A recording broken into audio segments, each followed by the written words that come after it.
and then we did Flipgrid, and they, like, if they did a commercial, they had to script it out with their lines, with stage directions, all of that, and everybody had to have a jingle.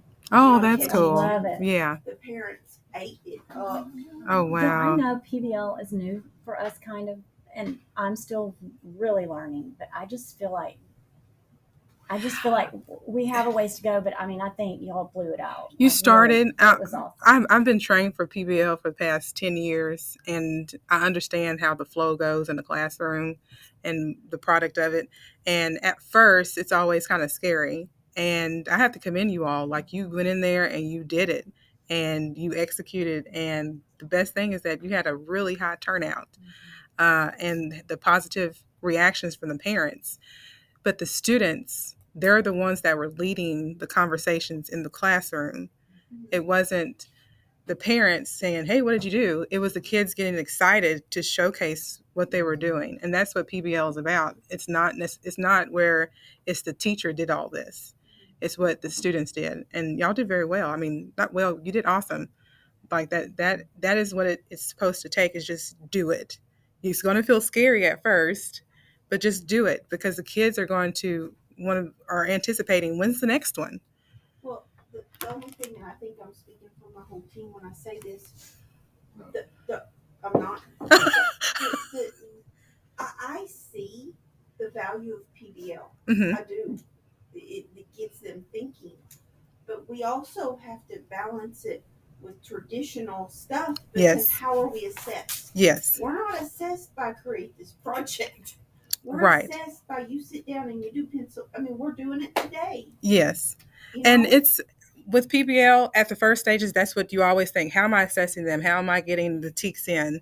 And it's going to happen once you roll in the spiraling of all your teaks inside the PBL.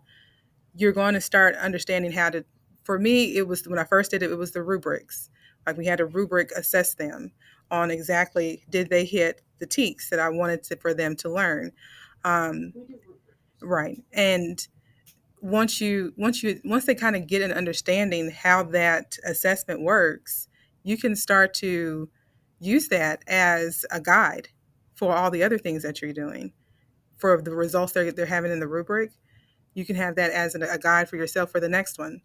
But I think once you have a repetition of doing it the same way, and then just tweaking it every week, and showing the kids, hey, this is where you were this week with the project, and this is where you could go, but have it students lead where they want to go for the next week with the project. Does that make sense? Mm-hmm. So it was very weird last night, because like you said, it was kids excited about their work, showing it off, and I felt like I was just kind of a fly on the wall. Yes. But it was nice to I was trying to step out of the way and let them do their thing.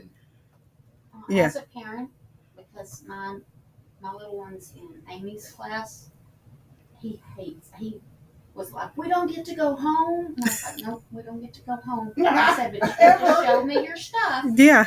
And so he was really, and my kid doesn't get excited about a whole lot of stuff other than sports, but it was a good thing. Even for him, and he's a smart boy, but he got excited, and and then ran away from me, and I didn't see him for another hour. But it's all about growth. I think at the first stages you probably don't see it, but the parents see it on the outside. The admin sees it. You're doing a great job. At first, you feel like the struggle, and the struggle can be real. Trust me, I've been there. It can be real. But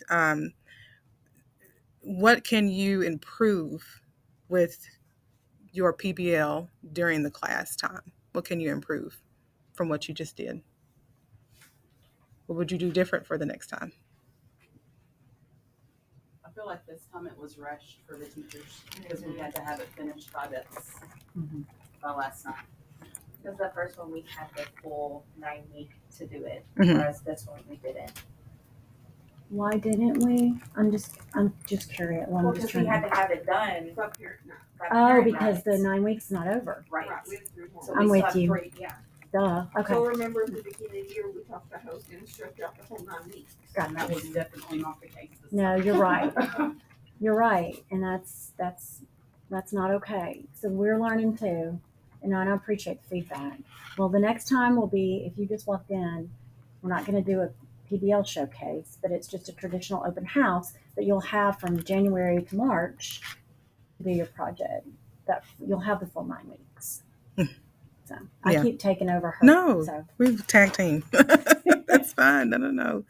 So besides the time, what else would you improve? I felt like I was no support at all because I'm sped. And anytime they need to bring something, the ones that come to resource or even inclusion, I'm with Kelly more than the rest of y'all, but I'll do anything I can if they need to bring it to resource. If they're lagging behind, because I know a lot of my kiddos lag behind. It's kept be going. And they're pulled. Most of them are pulled from 19 different things during the week. yeah, so more include the SPED teachers more in the planning and in the implementation. We're still going to do No, thank you. I didn't say that. That was not the point. My sped kids, just except for my one sweet one in the morning, jumped right in and they help when they're there, and the group normally keeps them included. And I mean, very small, minimal parts, but they're still, they contribute, they talk, they were recording because we did flip grids also, so they were recording themselves in the flip grids, except for my one sweet child. I found that sometimes my SPED kids outperformed my GT kids on stuff like that. It's crazy, but they love it. Mm-hmm. Yeah, it's weird. So how can the admin support you? What can the admin do to support you with the structure of your PBL?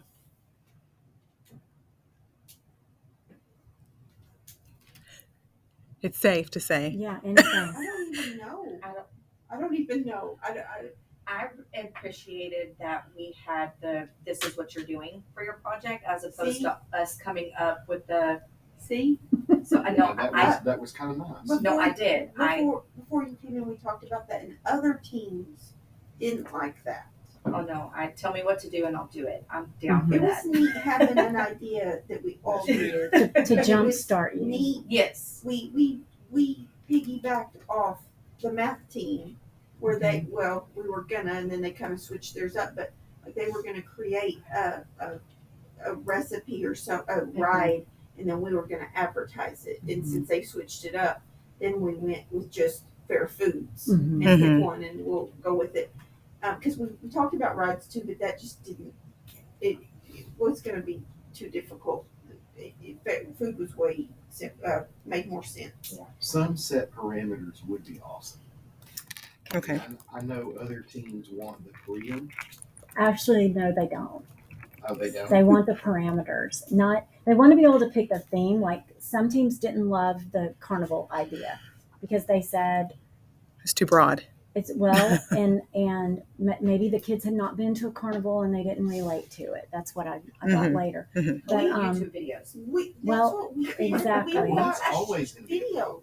Yeah, there's always going to be something babies they are haven't been sheltered. exposed to. That's what I love about PBL is it forces them and allows them to experience the things that they're not going to experience typically. Right. We agree with y'all, but we want everybody to be happy, which is never going to happen. But yeah.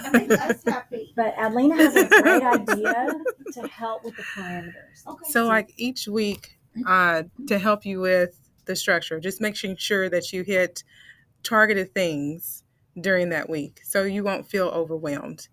Because I know sometimes when you're just kind of, hey, it's free for all, and you are trying to structure it yourself, that can be a lot when you are limited on your time in the classroom to teach. So if we provided you with just like a checklist or a template checklist to say, hey, make sure you have this for the first week of the 9 weeks.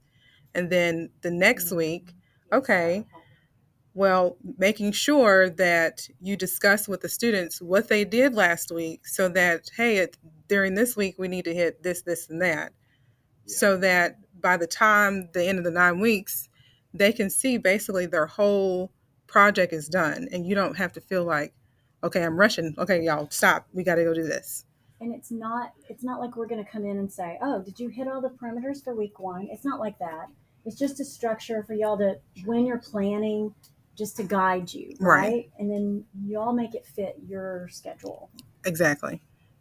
It's I not. feel like